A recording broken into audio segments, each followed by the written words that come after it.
সত্যিই কি নদীর আইড় মাছ পুকুর বা ঘেরে চাষ হয় এবং এই মাছকে চাষ করতে গেলে কী খাবার খাওয়াতে হয় এবং কী ধরনের মাছের সাথে ও কতদিন চাষ করতে হয় এ টু জেড বিস্তারিত আজকের ভিডিওতে আলোচনা করার চেষ্টা করব। তো ভিউয়ার্স, অবশ্যই প্রথম থেকে শেষ পর্যন্ত ধৈর্য সহকারে স্টেপ বাই স্টেপ ভিডিওটি দেখার অনুরোধ রইল। এতে করে আইড় মাছ চাষ পদ্ধতি সম্পর্কে অনেক অজানা তথ্য আজকের ভিডিওর মাধ্যমে আপনারা জানতে পারবেন। তো চলুন বেশি কথা না বলে শুরু করা যাক। সুদূর অতীতকাল থেকেই বাংলাদেশের বিভিন্ন প্রাকৃতিক উৎস যেমন নদ নদী, খাল বিল, হাওর ডোবা এবং অন্যান্য প্লাবনভূমিতে আইড়, চিতল, বোয়াল এবং কোরাল পাওয়া গেলেও বর্তমানে প্রাকৃতিক উৎসে মানুষের অত্যাচার, নির্যাতন ও অতিরিক্ত রাসায়নিক ও কীটনাশক সার ব্যবহার করার কারণে এই সকল প্রাকৃতিক উৎসের মাছগুলো এখন বিলুপ্তির পথে। তবে বর্তমান সময়ে এই সকল মাছগুলো বাণিজ্যিক বা কমার্শিয়ালভাবে অনেকেই চাষাবাদ করে সফলতা অর্জন করেছেন। তবে এই সকল মাছ কীভাবে চাষ করতে হয়, কী খাবার খাওয়াতে হয়, এই সকল গাইডলাইন সঠিকভাবে না জানার কারণে অনেক চাষি ভাইয়েরা এই সকল মাছ চাষে আগ্রহ থাকা সত্ত্বেও অনেকেই চাষ করতে পারছেন না। তো আপনাদের জন্যই আজকের এই ভিডিওটি।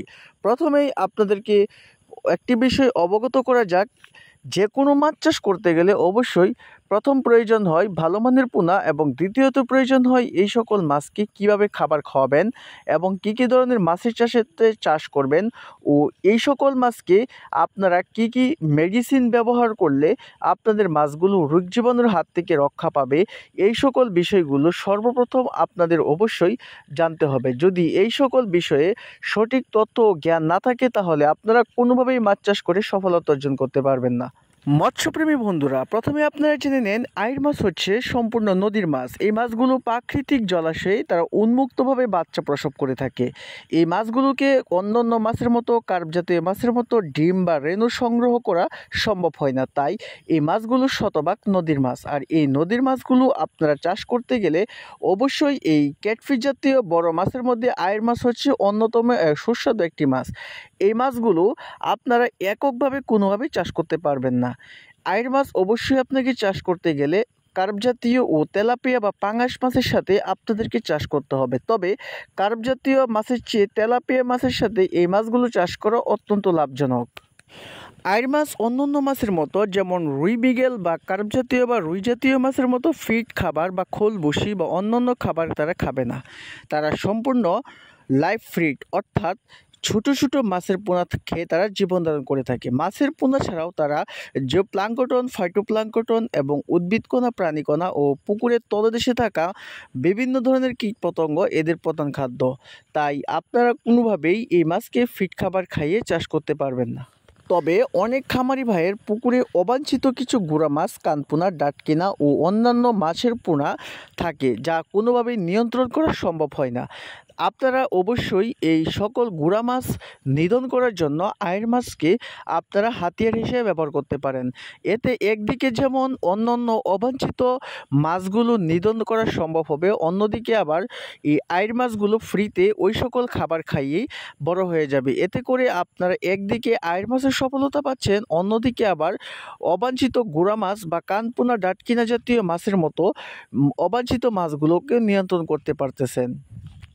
এছাড়াও আপনারা বাণিজ্যিকভাবে মাছ চাষ করতে গেলে অবশ্যই যে সকল মাছ লাইভ ব্রিড করে ওই সকল মাছের সাথে আইড় মাছ চাষ করা লাভজনক। আইড় মাছ প্রতি বছর কতটুক বড় হতে পারে? 1 থেকে 1.5 ইঞ্চি সাইজের আইড় মাছ পর্যাপ্ত পরিমাণ খাবার থাকলে বছরে 3 থেকে 4 কেজি পর্যন্ত ওজনে উন্নতি করা সম্ভব।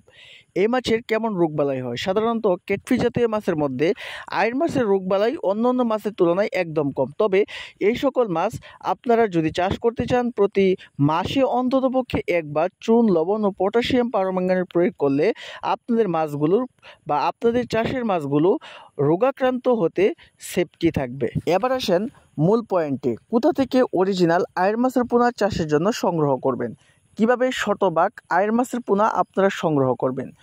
চকচক করলে যেমন শোনা হয় না, তেমনি আইড় মাছের মতো দেখা গেলেও সেটি আইড় মাছ হতে পারে না। কেননা আইড় মাছের মতো দেখতে অন্য আরেকটি মাছ রয়েছে, সেটি হচ্ছে গুজি মাছ।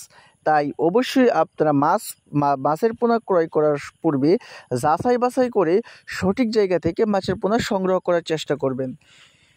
ইচ্ছে করলে ময়মনসিংহের নূরমৎস্য হ্যাচারি থেকেও শতভাগ গ্যারান্টি সহকারে অরিজিনাল আইড় মাছের পোনা আপনারা চাষের জন্য সংগ্রহ করতে পারেন। এই ভিডিওর ডেসক্রিপশন বক্সে নূরমৎস্য হ্যাচারির ঠিকানা দেওয়া আছে, সেই ঠিকানায় সরাসরি যোগাযোগ করতে পারেন। এছাড়াও এই ভিডিও স্ক্রিনে দেখানো নাম্বারে কল করেও বাংলাদেশের 64 জেলা থেকে যে কোনো জায়গা থেকে হোম ডেলিভারির মাধ্যমে আইড় মাছের পোনাসহ নদীর চিতল, বোয়াল, কোরাল সহ যাবতীয় মাছের রেণু পোনা, ধানি এবং কি চারা পোনা সুলভ মূল্যে ক্রয় করতে পারেন। তো ভিউয়ার্স, আইড় মাছ চাষ পদ্ধতি সম্পর্কে আরও বিস্তারিত জানতে হলে স্ক্রিনে দেখানো নাম্বারে আপনারা কল করে বিস্তারিত জেনে নিতে পারেন। সকলের মাছ চাষ আরও লাভজনক ও মঙ্গলময় হোক এই প্রত্যাশায় আজকের মতো এখানেই বিদায় নিচ্ছি। দেখা হবে আগামী যে কোনো তথ্যমূলক ভিডিওতে। সে পর্যন্ত আপনারা সকলেই ভালো থাকুন, সুস্থ থাকুন এবং মাছ চাষের সাথেই থাকুন। খোদা হাফেজ।